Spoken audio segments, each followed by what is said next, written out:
Well, we're going to jump back into Daniel this morning.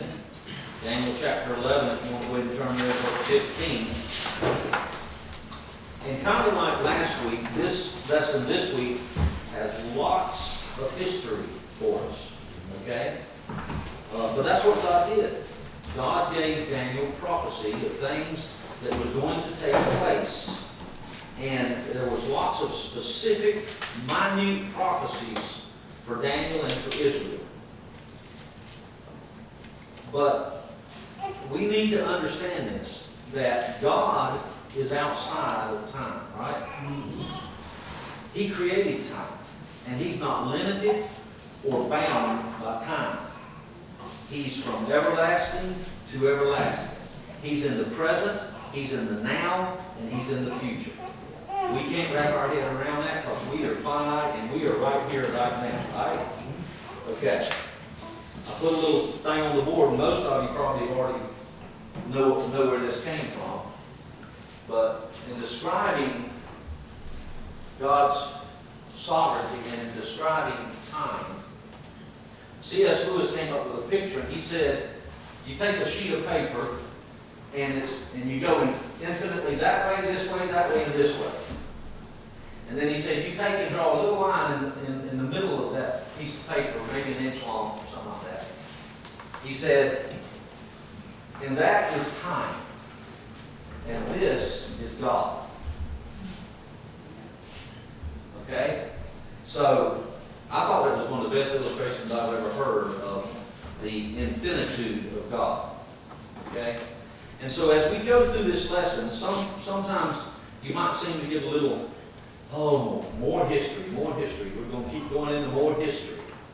But you've got to understand that this was God sharing with Daniel some of the things that was, and I'm talking about minute detail that came to pass. And we have the privilege of looking back on history and seeing recorded history and seeing just how accurate God's word was in His prophecies concerning what was going to come concerning Israel because this war going on between the north and the south, the Seleucid Empire and the Ptolemy Empire, the north and the south, right? Israel was right in the middle. Palestine was right in the middle of it. And so God was preparing through Daniel, that generation that would be going through all these wars and trials. So that's what this is about. So we're going to go ahead and jump in. Look at verses 15 and 16. So the king of the north shall come and cast up a mount and take the most fenced cities. And the arms of the south shall not withstand, neither his chosen people, neither shall there be any strength to withstand. But he that comes against him shall do according to his own will, and none shall stand before him. And he shall stand in the glorious land, which by his hand shall be consumed. Now the king of the north, being Antiochus III, Epiphanes, and that he was known as Antiochus the Great. And understand that these names, you'll see them on down through the generations. Okay? Epiphanes means illustrious one. Okay? That's what it means. But anyway, this happened around, what we just read happened around 198 BC. Scopas was a general of the Ptolemaic Empire to the south, Egyptian Empire, and had been sent. Now, if you look at your little map, he had been sent to Colio, Syria, and Palestine. If you look on your little map, you can see the little map. You see the Colio, Syria area, it's hyphenated, and you see right beneath that Palestine, right? Now, this is the only map I could find, and it was real itsy-bitsy, and I had to enlarge it a whole bunch, but I just wanted you to get an idea of the area that we're talking about, okay? And so this general Scopas, down from Egypt, he was a general of Ptolemy, he was sent to those two regions, Colio, Syria, and Palestine, to subject these countries to Egyptian rule. But he was met by Antiochus at Paneas, which was near the source of the Jordan River, and he was defeated. Antiochus came against the most fortified cities that Egypt had set up in these two regions, Colio, Syria, and Palestine, and he overcame them. Okay? And Ptolemy's choicest soldiers couldn't withstand the onslaughts of Antiochus' army. Now, what I'm about to read to you is from Josephus, which was a first century historian. Okay? He was a Jewish historian. He records the following concerning this event. Quote, "Now it happened in the reign of Antiochus the Great, who ruled over all Asia, that the Jews, as well as the inhabitants of Syria, suffered greatly, and their land was sorely harassed.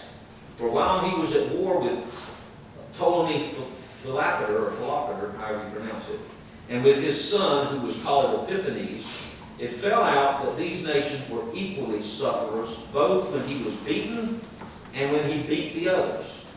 In other words, they was right in the middle of all this going on, the fighting and the warring, so it didn't matter who was winning between the north and the south, they were suffering because of it. So that they were very like to a ship in a storm, which is tossed by the waves on both sides, and just thus were they in their situation in the middle between Antiochus' prosperity and its change to adversity. But at length, when Antiochus had beaten Ptolemy, he seized upon Judea, and when Philopator was dead, his son sent out a great army under Scopus, the general of his forces, against the inhabitants of Syria, who took many of their cities, and in particularly our nation. Now, Josephus is a Jew, so he said he took our nation, which when he fell upon them, went over to him. In other words, the Jews went over to the Egyptian ruler when he came in. Yet it wasn't long after when Antiochus overcame Scopus in a battle fought at the fountains of the Jordan, and that's what we just read about up there, the mouth of the Jordan, or the source of the Jordan, and destroyed a great part of his army. Afterward, when Antiochus subdued those cities of Syria, which Scopus had gotten into his possession, and Samaria with them, the Jews of their own accord went over to him, went over to Antiochus, and received him into their city, Jerusalem, and gave plenty provisions to all his army and to his elephants, and readily assisted him when he besieged the garrison. And this was the garrison of Scopus from the south, which was in the citadel of Jerusalem. Now that comes from Josephus' Antiquities, Book 1, Chapter 12, Section 3. Okay. So there's a little bit of the history. But in Daniel 11, 15 through 16, that's what God was prophesying was going to happen. And this, what we just read, was the historic fulfilling of that. Verse 17. "He shall also set his face to enter with the strength of his whole kingdom, and upright ones with him. Thus shall he do, and he shall give him the daughter of women, corrupting her, though she shall not stand on his side, neither be for him." Now where it says he's going to set his face to enter with the strength of his whole kingdom, that set his face means that he was determined to enter into Egypt with his whole army and conquer it. Okay? And when it says, "and the upright ones with him," this refers to the Jewish people who had been very supportive of him, okay, with provisions for his army. And so Antiochus figured that many of them would go with him against Egypt. The Jews thinking that if he defeated Egypt, okay, then there would be peace at last in their land. Okay? You got to understand now, the Jews are right in the middle of all this. And so they're going to go with the one they think is going to win. So that they can have peace and not be, upset. They don't care who wins, north or south, really. But if one of them wins and defeats the other one, then if they're on the winning side, they feel like they would have peace.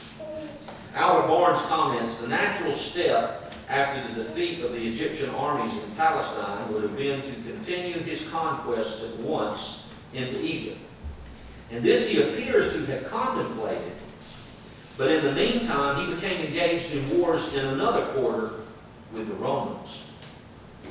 And as Ptolemy in such circumstances would be likely to unite with the Romans against Antiochus, okay, in order to bind the Egyptians to himself and to neutralize them in these wars with Rome, This alliance was proposed and formed by which he connected his own family with the royal family in Egypt by marriage.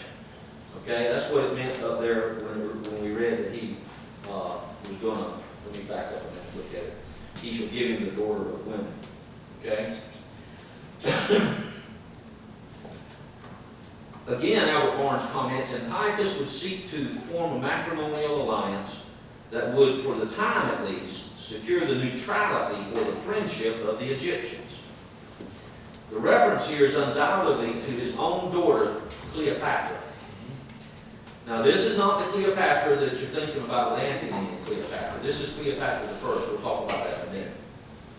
After Antiochus had subdued Syria and Palestine, he became involved in wars with the Romans in Asia Minor in order to extend his kingdom of Syria to the limits which it had had in the time of Seleucus Nicator. Now, if you remember, Seleucus Nicator was one of the 4 generals that came out from underneath Alexander the Great. He was the one that was over the Seleucid Empire, the north, the Syrians, which is where Antiochus was at. Okay, came out of it. And at one time, he had all that region. But now, Antiochus was trying to recapture all that region. That's why he was fighting with the Romans. In order to carry on his designs in that quarter, however, it became necessary to secure the neutrality and cooperation of Egypt, for Ptolemy would naturally, in such circumstances, favor the Romans in their wars with Antiochus. Y'all understanding this so far? I lost you, okay. Yeah. Antiochus, therefore, negotiated a marriage between his daughter Cleopatra and Ptolemy Epiphanes, the son of Ptolemy Philopater, at that time being 13 years of age.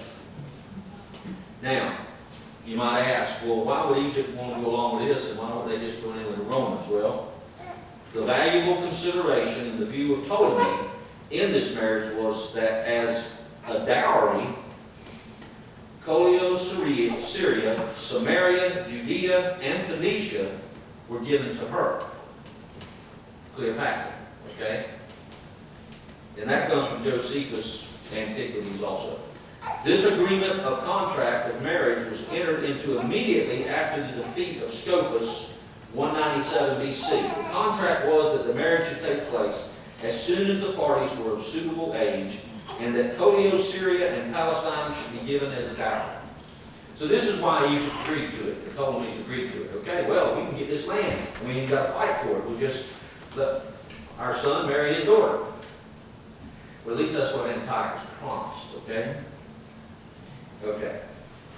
The marriage took place in 193 BC when Antiochus was making preparation for his wars with the Romans. Now, where it says corrupting her, okay, speaking of his daughter, there's 2 opinions concerning this, of the subject of these 2 words. First, some believe this is talking about Antiochus corrupting his daughter, Cleopatra, by teaching her to betray her husband, and by so doing he might eventually obtain possession of Egypt. Okay? The second opinion is that the her is in reference to Egypt, and that by entering into this marital alliance he would prevent Egypt from forming an alliance with Rome. The idea is that he would corrupt Egypt's plan to support Rome and not Syria. I kind of go with the first one. Opinion is, I think that one's the correct one because of the surrounding context where it says, but she shall not stand on his side, neither be for him. And that's talking definitely about Cleopatra. He had the hope, Antiochus had the hope that when his daughter became queen of Egypt, she would bring the kingdom under his influence, but she proved more faithful to her husband than she did to her father. Antiochus' daughter, Cleopatra I Syra, married Ptolemy V in 193 BC. When Ptolemy V died in 180 BC, she became the true ruler of Egypt as regent for her young son, and she ruled equitably, keeping peace with Syria while doing nothing to alienate Rome, and thereby kept Egypt free of invasion. The Cleopatra that so many think about when you say Cleopatra, the one of Antony and Cleopatra, she was a descendant. That's the one William Shakespeare popularized, right? But she was known as Cleopatra the Seventh Thea Philopater. She was born in 69 BC and was queen of Egypt from 51 to 30 BC. She is believed to have poisoned herself in August of 30 BC after Antony, who she was having an affair with, committed suicide, being defeated by Octavian's forces in Egypt, the Roman forces in Egypt. Okay, so that's the Cleopatra of Cleopatra. But this one that we just read about in Scripture that's being foretold was the first Cleopatra, and she was Antiochus' daughter. Okay, got all that? Okay, we'll have a test afterwards. Okay, verse 18. After this shall he turn his face unto the isles, and shall take many.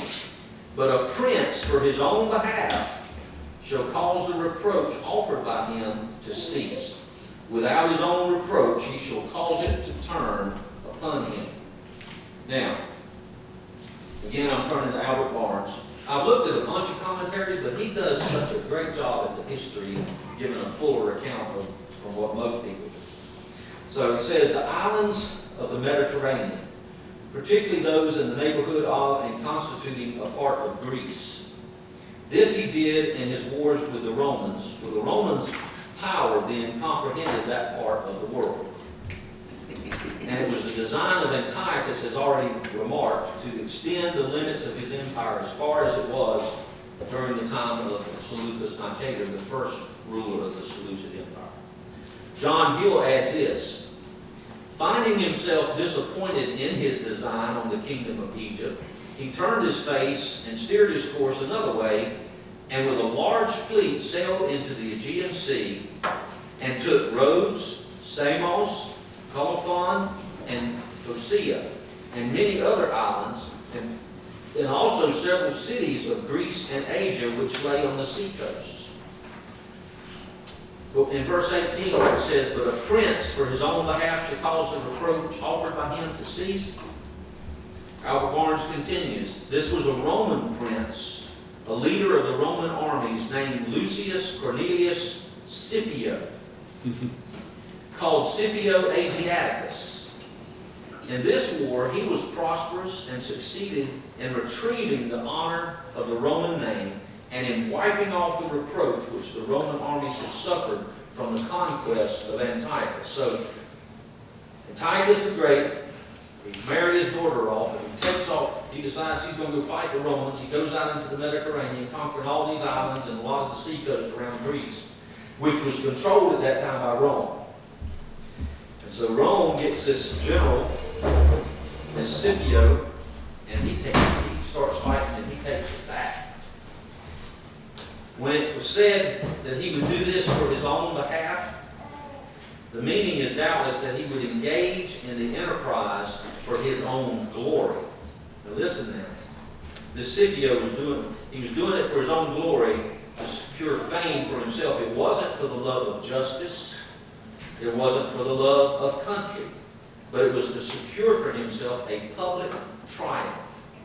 Perhaps hoping by subduing Antiochus to attain one equal to what his brother had received after his wars with Hannibal. And we're not going to go into that, but anyway. The motive here ascribed to this prince was so common in the leaders of the Roman armies and has been so generally prevalent among mankind. Now that's the end of the quote by Barnes, but there's something I wanted to bring out because I think this is important. Motives are important to God, aren't they? Now this General Scipio's motive, it wasn't for his country or to remove the reproach. He wanted fame. He wanted to be a great general. It was his pride that was motivating. But God's very interested in our motives. Motives are the why behind what we do or say. They're what control our actions, our motives. Noah Webster's 1828 dictionary defines motive this way: that which incites to action, that which determines the choice or moves the will. Thus we speak of good motives and bad motives, strong and weak motives. Listen to what God said through Solomon through our Lord Jesus Christ, through John and through Paul, concerning our motives. Okay? You ready? Okay. Proverbs 16:2. All the ways of a man are clean in his own eyes, but the Lord weighs the spirits, and that means motives. See, a motive is not something you can handle. It's not material. It's a spiritual thing. Matthew 6:2. This is our Lord speaking. Therefore, when you do your alms, and that's compassionate works, do not sound a trumpet before thee, as the hypocrites do in the synagogues and in the streets, that they may have glory of men. That's their motive. Verily I say to you, they have their reward, which is the praise of man, but they won't get one from God. Nor will we, if we do the things that we do for God, to be seen in perfect man, to have man's praise put among us. That praise will be our only reward, it won't be from God. We have to really be careful about what our motives and why we do what we do, why we say what we say. God's interested in that, and He knows our motives. Sometimes we might not even know our motive, but He knows. John 12:42-43. Nevertheless, among the chief rulers also many believed on Him, but because of the Pharisees they did not confess Him, lest they should be put out of the synagogue, for they loved the praise of men more than the praise of God. Can you believe that Jesus is who He says He is and still be lost? Absolutely. You certainly can. If that wasn't so, then that passage in Matthew 7 where it says there's going to be many in that day say, Lord, Lord, didn't we do this and that and the other in your name? And He's going to say, depart from me, I never knew you, you workers of iniquity. Motives. Motives. So important. Ephesians 6:5-7. Here's Paul's word on it, or God's word through Paul. Servants, be obedient to them that are your masters according to the flesh, and with fear and trembling and singleness of your heart, as unto Christ. In other words, when you serve someone or when you work for someone, do it as unto Christ, not as unto men. Not with eye service, not so you can be seen in what you're doing, as men pleasers, but as the servants of Christ, doing the will of God from the heart, with good will doing service, as to the Lord, and not as unto men. God used Paul a couple other places. That was Ephesians, in his letter to the Ephesians. Listen to what he says in his letter to the Philippians. Philippians 2:3. Let nothing be done through strife or vain glory. Now that's what this Scipio was doing, what he was doing was for vain glory. Colossians 3:23. Whatsoever you do, do it heartily, as to the Lord, and not unto men. Just thought I'd throw that out there since it was in the Word here. Okay. But then notice it says, without his own reproach in verse 18, still speaking about Scipio. General Scipio conducted his warfare in such an excellent way that there was nothing but praise for him in what he accomplished, no reproach whatsoever. He accomplished what he set out to do. He shall cause it to turn upon him. Now this is talking about Scipio is going to cause the reproach to turn upon Antiochus the Great. Albert Barnes comments, the reproach or shame which Antiochus seemed to cast upon the Romans would return upon himself. And this occurred in the successive defeats of Antiochus in several engagements by water and by land, and in his final and complete overthrow at the Battle of Magnesia in 190 BC by Scipio, after being overcome several times by the Romans and vainly suing for peace. And that's the end of the quote by Barnes. Now I'm going to read you something from John's, it's J-A-H-N, John's Hebrew Commonwealth, which is like some kind of commentary, pages 248 and 249. Listen to what he has to say. Antiochus lost all presence of mind and withdrew his garrisons from all the cities on the Hellespont, and in his precipitate flight left all his military stores behind him. He renewed his attempts to enter into negotiations for peace, but when he was required to relinquish all his possessions west of the Taurus and defray the expenses of the war, he resolved to try his fortune once more in a battle by land. Antiochus brought into the fields, now listen to this, 70,000 infantry, 12,000 cavalry, and a great number of camels, elephants, and chariots armed with scythes. To these, the Romans could oppose but 30,000 men. That's all the Romans had to put up against this 82,000 plus that Antiochus had. The Romans came with 30,000. And yet, they gained the victory. The Romans won. The Romans only lost 325 men, while the forces of Antiochus, 50,000 infantry, 4,000 cavalry, 15 elephants were left dead on the field. 1,500 men were made prisoners, and the king himself, with great difficulty, made his escape to Sardis. He now humbly sued for peace.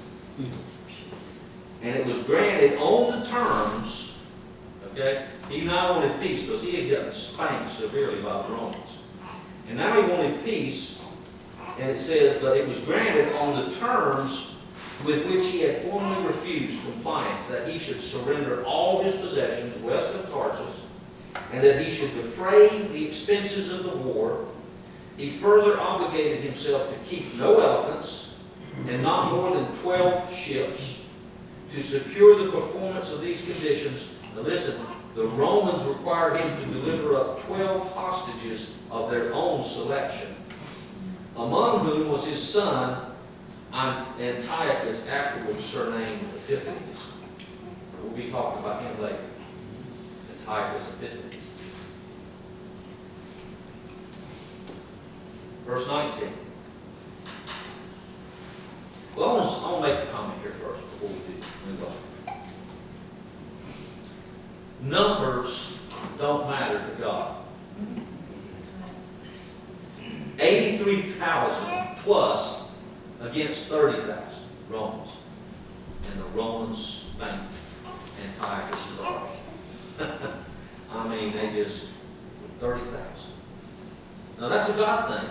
And I want to say that, I want to bring that out because it was because of the Romans and them and what they did in the building of the roads throughout all the countries that they overcame, that I believe this ties in nicely with where it says over in Galatians 4, that in the fullness of time, God sent His Son.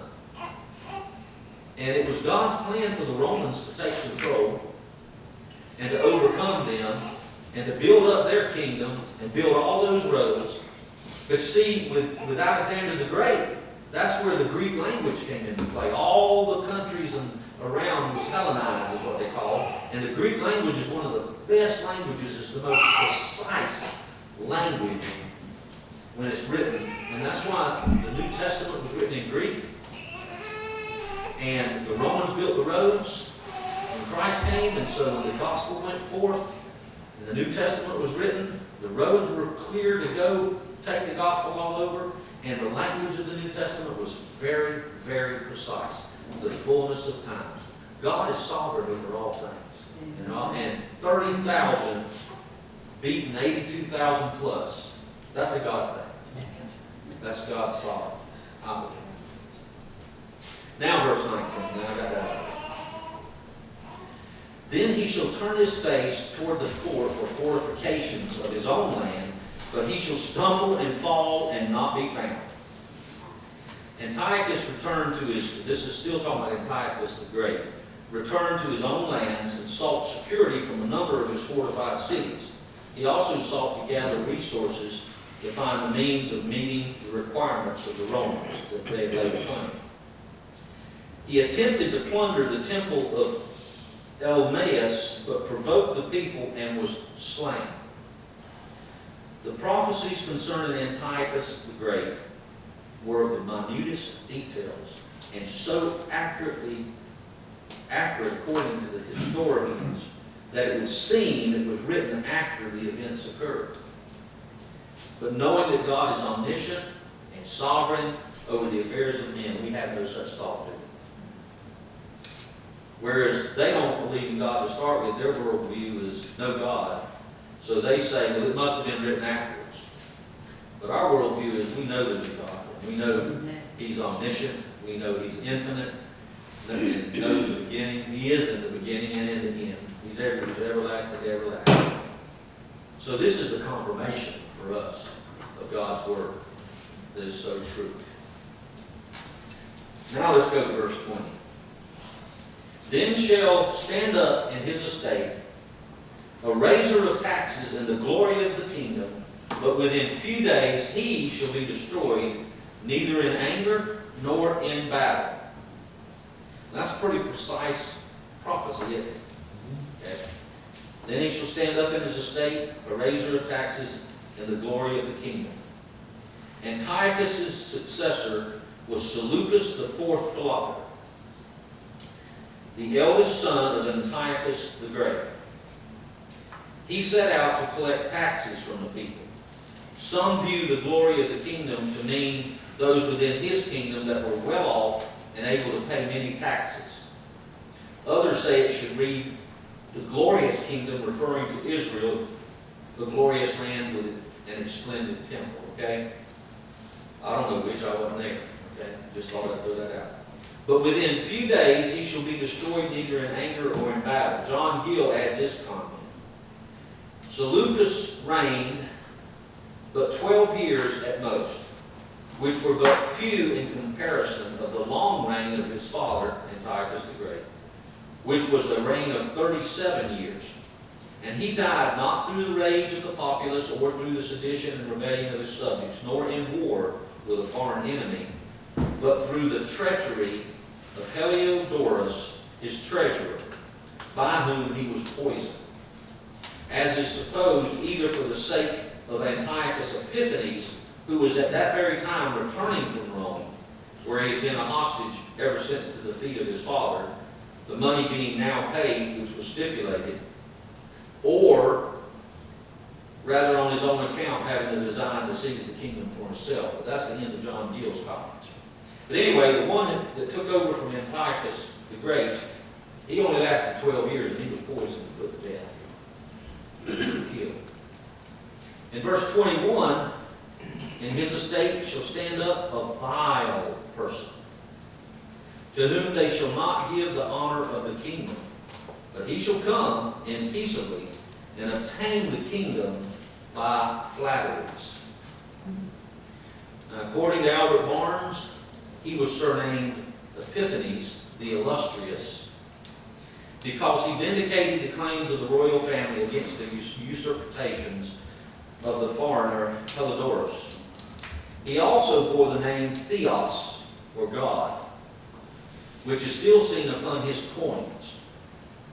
But by his subjects he was called, I think I'm going to pronounce this right, Epiphanes, which means the insane, a name which he much more richly deserved. It says in 21 that he should obtain the kingdom by flatteries. Again, Albert Barnes brings this out. The probable meaning here is that he would obtain the throne by promises of rewards and offices. Such promises he would probably make to Eumenes, king of Pergamus, and to the Syrian nobles and people who espoused his cause. It would not be difficult to secure the aid of multitudes in this way, and the character of Antiochus was just such as to permit him to use any of these arts to accomplish his ends. Perhaps also he might hold out the hope of aid from the Romans, with whom he had long lived. It was no uncommon thing for a usurper to make his way by flattering certain classes of the people and by bribery of offices and of the removal of oppressive burdens. And that's the end of Barnes' quote. In other words, Antiochus was a politician. I think I've told y'all before, but y'all know where the word politics came from, right? Poly is a word that means many, and ticks are bloodsuckers.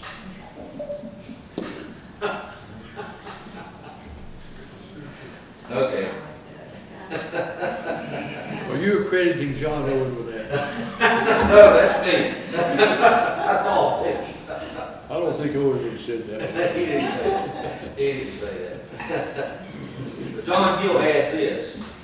In the same place where Seleucus Philopator stood, succeeded Antiochus Epiphanes, his brother, called vile, being a very immoral man, given to drunkenness, lasciviousness, uncleanness, and unnatural lusts, and a violent persecutor of the people of God.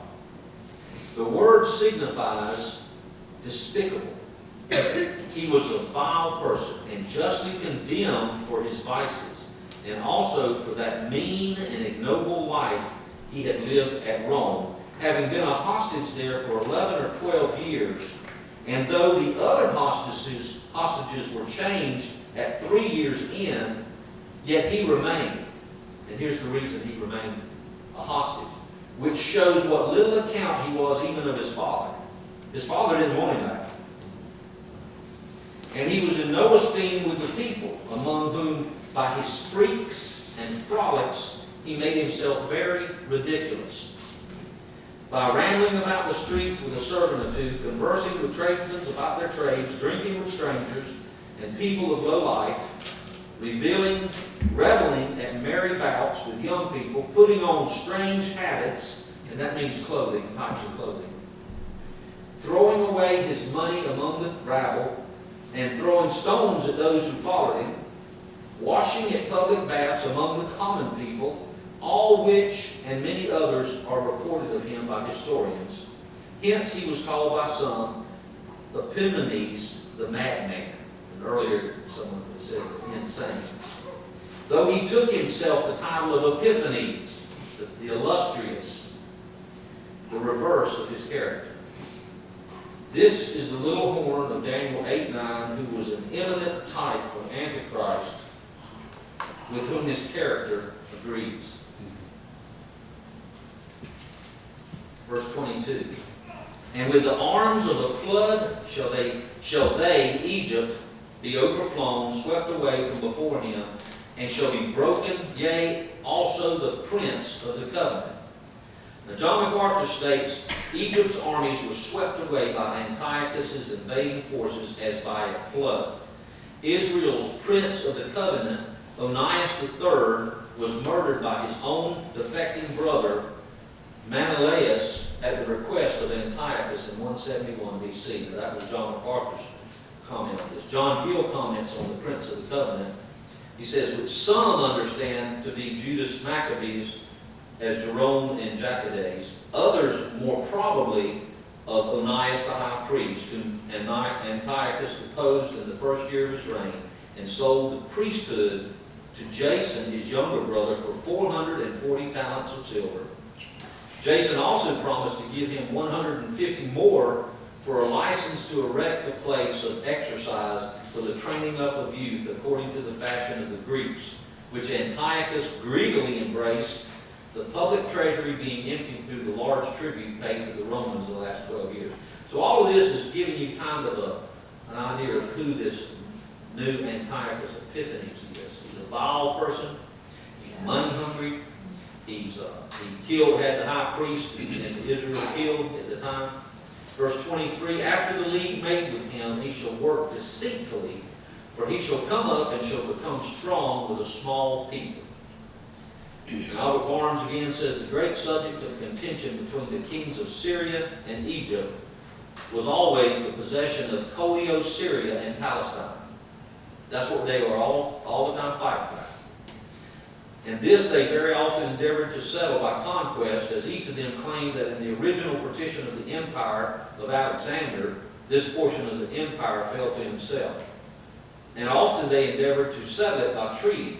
Consequently, this region was constantly passing from one to the other and was also the seat of frequent wars. The league here referred to seems to have been respecting that country, okay, the country in between the two. When it says, he shall work deceitfully, in reference to the covenant or treaty above referred to, he shall endeavor to evade its claims. He shall refuse to comply with its conditions. He shall not deliver up the provinces according to the terms of the compact. That's the compact he made with Egypt. The history records exactly with this, for he did not intend to comply with the terms of the treaty, but sought every means to evade it, and finally waged a succession of bloody wars with Egypt. In reference to the terms of this treaty and to secure their respective interests, both parties sent ambassadors to Rome to urge their claims before the Roman Senate.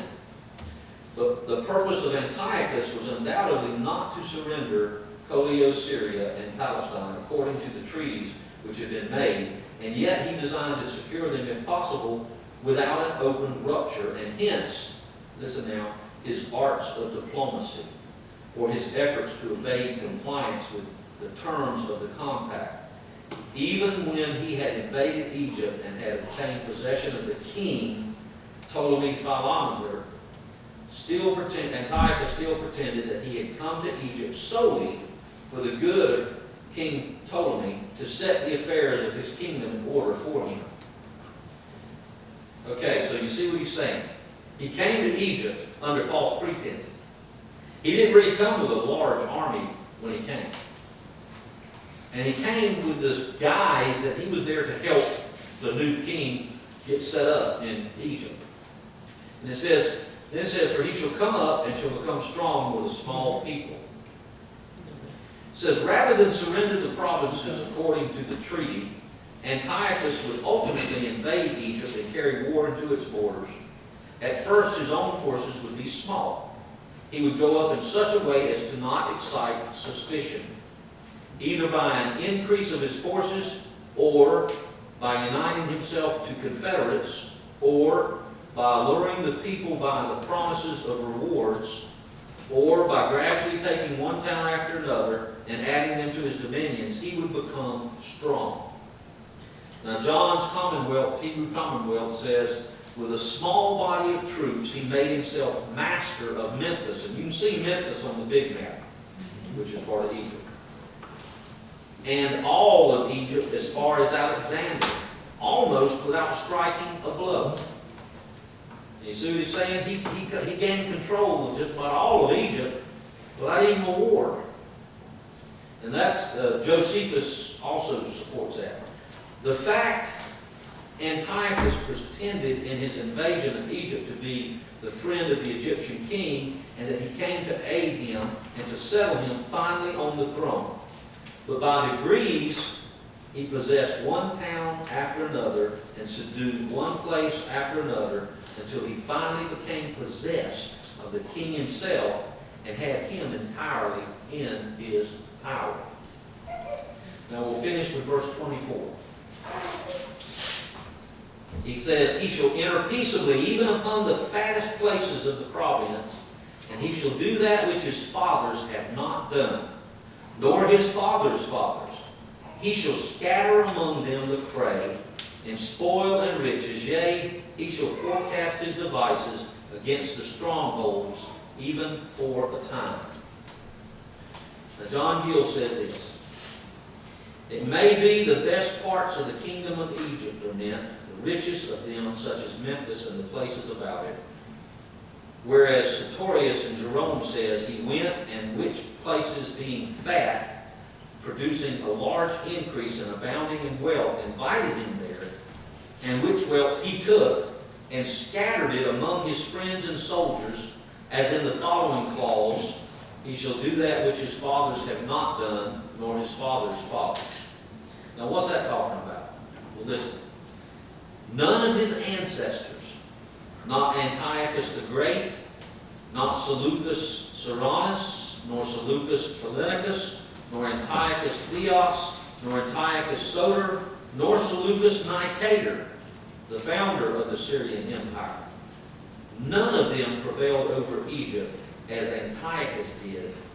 And this may also refer to what follows. He shall scatter among them the prey, spoil, and riches, which he took from the rich cities he entered into.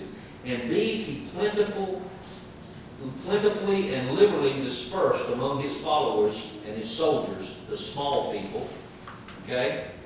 He became strong with the small people, according to Daniel 11:23, whereby he gained their affections and attached them to his interest. And in this, his liberality, he is said to abound above all the kings that were before him. Then it says, and yes, and he shall forecast his devices against the strongholds even for a time. And Gill says, the fortresses or strongholds of Egypt, he got into the fat and richest parts of Egypt and distributed the wealth of them among his followers, which answered a good purpose.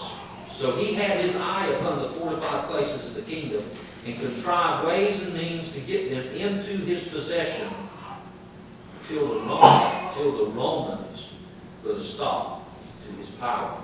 And that's the end of the quote by Gill. Okay, we've had a lot of history. But now here we see this new character, Antiochus Epiphanes, and he's done what none of the other ones could do. And he did it mostly by flattery and by taking from the rich and giving to the poor. Now don't think about Robin Hood. Okay, don't think about Robin Hood because he did that for good. Robin Hood, according to, I know it's a fictional character, but in the story, Robin Hood took from the rich and gave to the poor for the poor's sake. That is not what the reason Antiochus was doing it. Antiochus was like the socialists of today, taking from the rich and giving to the poor in order to obtain votes. That's exactly what he was doing. He was one of the original socialists, politician, right? That's what he was. Okay. Well, I've tried to make this a little bit enjoyable because I know some of you have been yawning, wanting to go to sleep, but it's what's there, and I wanted to go into it and share it with you.